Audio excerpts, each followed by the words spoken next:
মা বোনেরা লক্ষ্মীর ভাণ্ডার নেবে, আবার তৃণমূল সরকারকে বিদায়ও দেবে, বললেন অর্জুন সিং। বৃহস্পতিবার পেশ হওয়া রাজ্য বাজেটে তৃণমূল সরকার লক্ষ্মীর ভাণ্ডার প্রকল্পের মাসিক ভাতা 500 টাকা বাড়িয়েছে। এ প্রসঙ্গে সংবাদ মাধ্যমের মুখোমুখি হয়ে বারাকপুরের প্রাক্তন সাংসদ বলেন, এবারে লক্ষ্মী ভাণ্ডার বাড়লেও কিছুই হবে না। মা বোনেরা লক্ষ্মীর ভাণ্ডার নেবে, আবার তৃণমূল সরকারকে বিদায়ও দেবে। ওতে কোনো ব্যাপার নেই, লক্ষ্মী ভান্ডারও নেবে, এই সরকারকে বিদায়ও দেবে, এই মায়েরাই দিদিরাই। প্রসঙ্গত, এদিন ডিএ অর্থাৎ মহার্ঘ ভাতা মামলায় দেশের শীর্ষ আদালত রায় দিয়েছে, রাজ্য সরকারি কর্মচারীদের 31শে মার্চের মধ্যে 25% মহার্ঘ ভাতা দিতে হবে। এই বিষয়ে বিজেপি নেতা অর্জুন সিং বলেন, সরকারি কোষাগার থেকে টাকা তুলে সরকারি কর্মচারীদের ডিএ মেটাতে হবে। তার কথায় সরকারি কোষাগারের থাকা অর্থ ভাণ্ডার ব্লক করে দিতে হবে, অন্যথায় মমতা ব্যানার্জি কোষাগার থেকে টাকা লুট করে দলের লোকেদের সুবিধা পাইয়ে দিতে সঞ্চিত অর্থ খরচ করে দেবে। দেখুন, এর আগেও এই ডিসিশনটা হয়েছিল। মমতা ব্যানার্জি রিভাইজ পিটিশন সরকারের কোটি কোটি টাকা, আপনার আমার ট্যাক্সের টাকা খরচ করে উনি আবার রিভাইজ পিটিশন দিয়েছে, কিন্তু মহামান্য আদালত সুপ্রিম কোর্ট আবার ডিসিশন করেছে 25% ডিএটা দিতে হবে। তারপর একটা কমিটি করেছে বাদ বাকি, কিন্তু মমতা ব্যানার্জি এইভাবে টাকা দেবে না। ট্রেজারি থেকে এই টাকা তুলে দিয়ে যারা আমাদের রাজ্য সরকারের কর্মচারী আছেন তাদেরকে দিয়ে দিতে হবে। ট্রেজারিতে এই টাকাটাগুলো ব্লক করে দিতে হবে, নাহলে মমতা ব্যানার্জি এই টাকা লুট করে ওই নিজের পার্টির লোকেরকে কিভাবে সুবিধা পাইয়ে দিতে হয় তার জন্য উনি খরচ করেন। ভোটের আগে খুব ভালো সুখবর, বহুদিন ধরে লড়াই করছিলেন, প্রায় 1100 দিন ধরে দিয়ে জন্য তারা অবস্থান করেছিলেন, তাদের জন্য খুব সুখবর।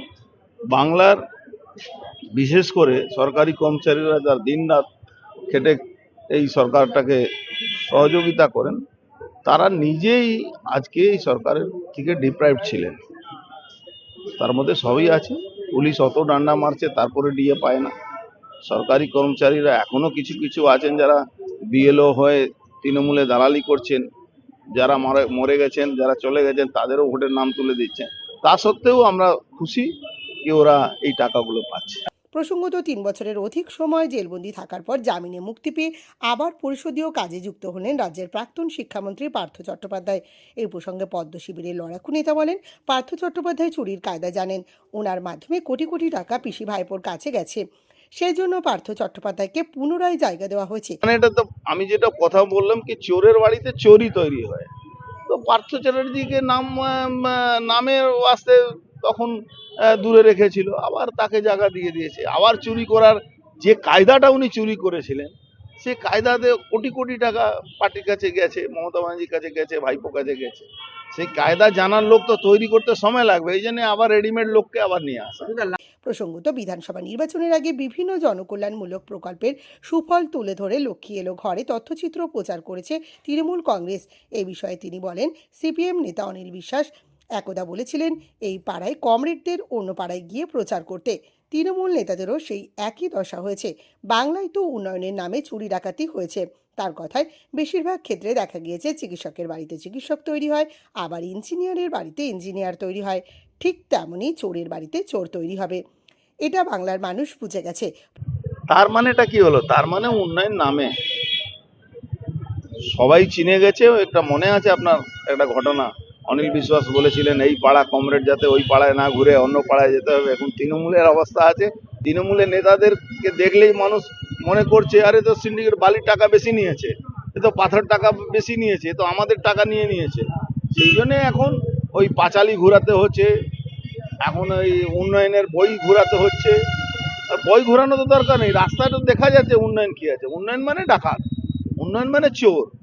দেখুন, ডক্টরের বাড়িতে ডক্টর তৈরি হয় বেশিরভাগ, এটাই আমরা দেখেছি। ইঞ্জিনিয়ার বাড়ি থেকে ইঞ্জিনিয়ার তৈরি হয়, এই চোরের বাড়ি থেকে চোরই তৈরি হবে, এটা বাংলার মানুষ বুঝে গেছে। প্রসঙ্গত, বারাকপুর পুলিশ কমিশনারেটে অতি সম্প্রতি নগরপাল বদল করা হয়েছে। এ প্রসঙ্গে তিনি বলেন, বাংলায় আইন শৃঙ্খলা পুরো ভেঙে পড়েছে, পুলিশের মেরুদণ্ড ভেঙে গিয়েছে। এরা সরকারের হয়ে দালালি করছেন, অপরাধীদের এখন পুলিশ নিরাপত্তা দিচ্ছে।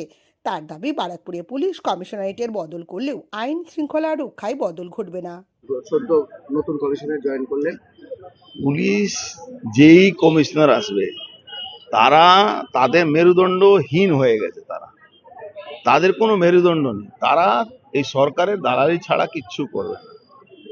সরকারের হয়ে তারা দালালি করবে, তারা ল কে প্রোটেক্টর নয়, তারা লকে যারা ভাঙছে, যে সরকার লকে মানছে না তাকে প্রোটেকশন দেওয়ার জন্য এই পুলিশ ডিপার্টমেন্ট এখন আছে।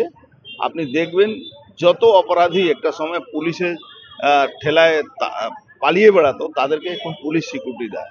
তো এই পুলিশ কমিশনারই তো তাদেরকে সুপারিশ করে সিকিউরিটি দেয়, এও সুপারিশ করে কিছু লোকের সিকিউরিটি আরো বাড়িয়ে দেবে। আপনার আশাবাদী নয় যে ভালো নয়? না না না, অসম্ভব অসম্ভব। আশাবাদী, দেখুন পুলিশের নিজের মেরুদণ্ড শেষ হয়ে গেছে। কারণটা সরকারের তরফ থেকে তারা একটা লাভ পাচ্ছে, সুযোগ পাচ্ছে, তো সেই সুযোগের জন্য বেশিরভাগ লোক তারা মাথাটা নত করে দিচ্ছে।